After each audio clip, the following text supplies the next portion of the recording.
Welcome back to the Deep Dive. Today we are strapping in for, well, a high-speed tour of the modern network backbone. Yeah, and we're not talking about your home router here. Definitely not. We're diving into the architecture that huge enterprises use. Think massive multi-site organizations.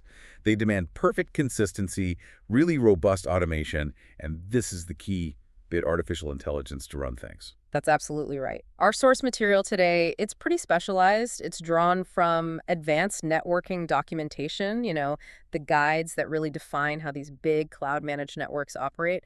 We're looking specifically at the principles behind Juniper Mist solutions. So our mission for you, the listener, is kind of like giving you a shortcut, right? Exactly. How do these organizations get past all the manual setup and the constant reactive firefighting?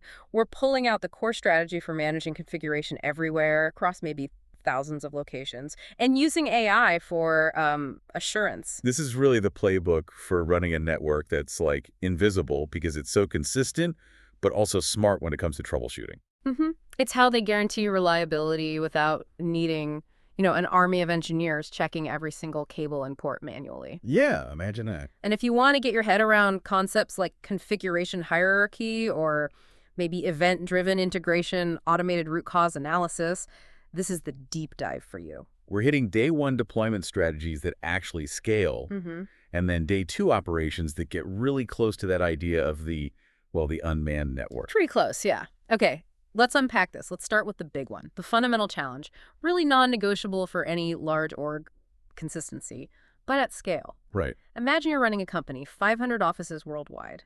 Every single site needs the same basic security, same Wi-Fi name, same standard firmware. How do you stop that slow creep of things getting out of sync? What we call configuration drift. Configuration drift. It's the absolute enemy of stability. And stopping it demands a strict hierarchy. You just can't have local engineers casually overriding the global rules. No, everything needs defining at the highest possible level, so it just flows down. It's inherited uniformly. That stops anyone accidentally tweaking something that causes, chaos later. Okay, so that highest layer. The corporate mandate, let's call it. What's the specific tool? The mechanism in these systems designed to enforce that ultimate organization-wide standard across every single site. That would be the organization template. Think of it like the master blueprint, the ultimate corporate standard operating procedure, but for the network. Got it. It sits right at the top of the management hierarchy. It dictates those essential global settings, uniform security policies, making sure every device runs the approved firmware versions. If HQ security says everything must use 802.1x, boom, it goes in the organization template. I see. So that's the set it and forget its global rule layer. Makes sense. But hang on, here's the wrinkle. Not everything can be global, right? True. Maybe every site uses that same security template, okay. But inside my, say, New York office, I've got a specific bunch of access switches. They all need the same port setups, the same uplink redundancy, same VLANs. But those details don't apply to the switches over in Tokyo. I need a common, reusable block, but just for certain hardware within one site. And that's exactly why the system gives you the next layer down. That's the device profile. Ah. So while the org template sets the big inherited global stuff security posture firmware, the device profile defines those reusable, more detailed site-specific configs for similar types of hardware. So if I'm setting up like 10 new switches for a warehouse floor, instead of manually clicking through VLANs for ports 1 to 24 on all 10. Right, tedious. I just assign this one device profile and it's got that config already baked in. Precisely. The device profile stops you repeating yourself constantly within a site. It's the blueprint for a specific hardware role in that location. Okay, that clicks. So the organization template manages what the network is globally. The device profile manages how a specific device type operates locally, but still consistently.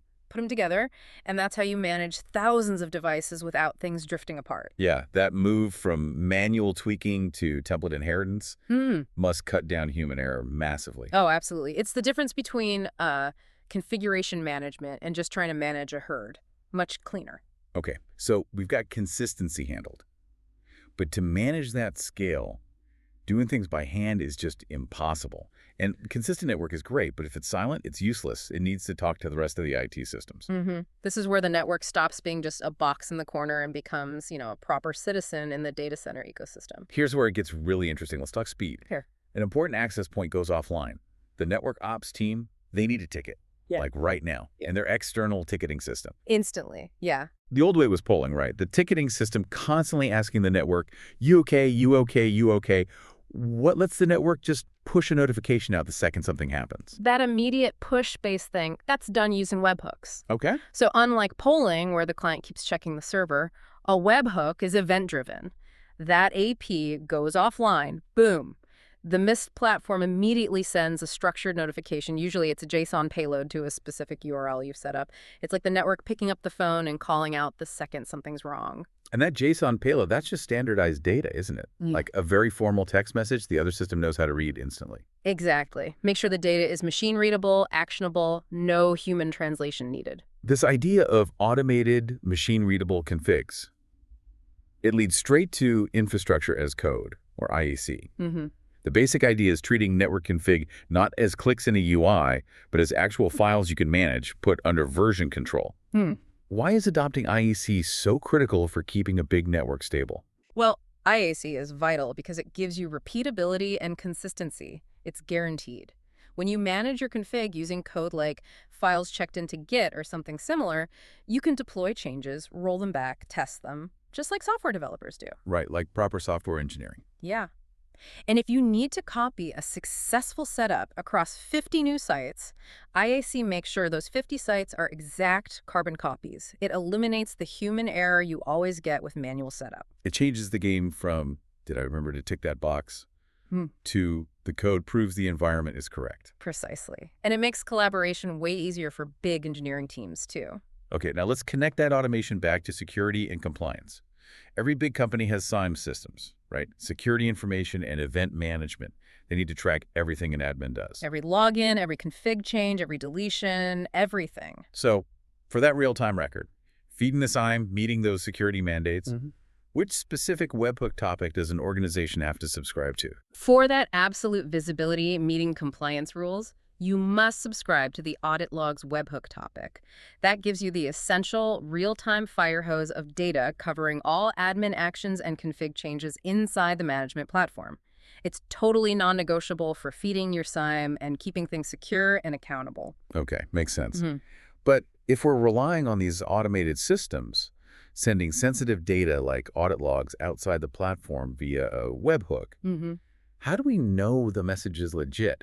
How does the receiving application check the JSON payload really came from our network and wasn't, faked or messed with by someone else? Good question. That trust, that data integrity, it's secured using a shared secret. A shared secret, like a password. Essentially, yeah, it's a cryptographic token or a unique password, basically. You set it up identically in both the Mist webhook settings and on the application that's receiving the data. When the webhook sends the payload, it includes a digital signature calculated using that shared secret.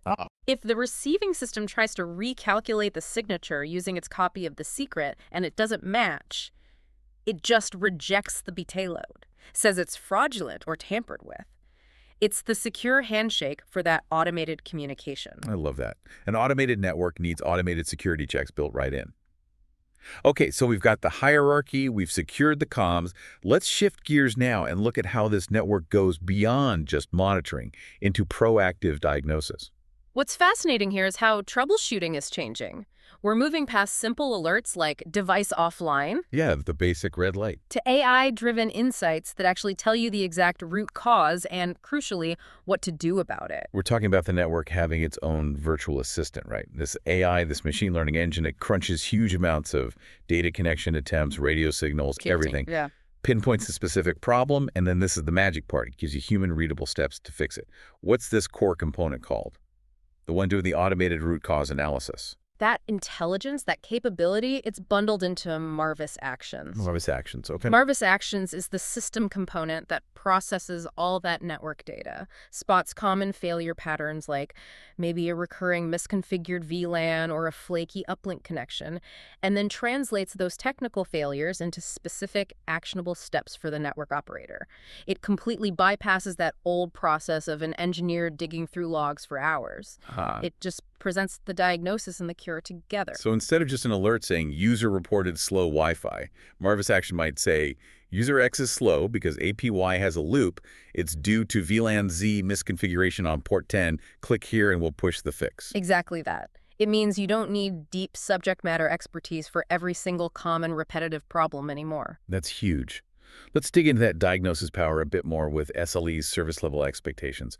These are like the AI's internal performance metrics. That's a good way to put it. So if an engineer is trying to figure out why clients keep failing to connect, and the time to connect SLE is showing a consistent violation, and Marvis specifically highlights the subclassifier as a DHCP failure, what does that diagnosis tell the engineer immediately? Oh, that is a massive shortcut. A DHCP failure means the client actually got through the first steps, the wireless association, the authentication. So it's not a bad password or weak signal. Exactly. It rules those out. The failure happened when it tried to get an IP address from the DHCP server, so the likely cause. Either the DHCP server ran out of available IP addresses, scope exhaustion, or there's a configuration mistake on the DHCP service itself. Wow. That's incredibly powerful. You instantly know, don't check the Wi-Fi antennas, don't check the firewall rules. The problem is upstream with the IP addressing. It focuses the investigation immediately, saves so much time. Okay, sticking with SLEs, what if the issue isn't connection failures, but just bad performance? The coverage SLE shows a violation. What specific, usually physical issue is that coverage SLE really measuring? The coverage SLE is all about monitoring the actual radio signal strength and quality. When it reports a violation, it's laser-focused on insufficient radio signal strength, or RSSI. RSSI. It's the system confirming that clients are consistently reporting weak signals, which usually points to access points being poorly placed, maybe too far apart, or there are unexpected physical blockages, or even interference sources messing with the radio environment. It's measuring the health of the actual wireless layer. Got it. Physical layer stuff. Finally, let's zoom right in on that one tricky user. You know, the executive whose laptop connects fine sometimes, but other times, not so much. Always one of those. Right. If the engineer needs the full forensic history for that single specific device, every connection attempt, success, failure, the exact reason for an authentication fail, DHCP timeouts, roaming decisions, what specialized tool gives you that detailed minute-by-minute record, that really deep client-focused view? That's found in the client events log. This log gives you the ultimate play-by-play for that device. Every step it took chronologically. Association attempt, authentication result, the DHCP process, any roaming decisions later on. It's the definitive record you need when you're diagnosing those really frustrating intermittent problems that only seem to affect one person. Whew. Okay, we've gone from defining the global standard for the whole network right down to tracking the history of one single, tricky laptop. It really paints a picture of a completely different way of networking, where distributed config, event-driven automation, and AI diagnosis are all baked in together. Thank you for joining us for this deep dive into the architecture of the AI-driven network. Thanks for listening. We will catch you next time.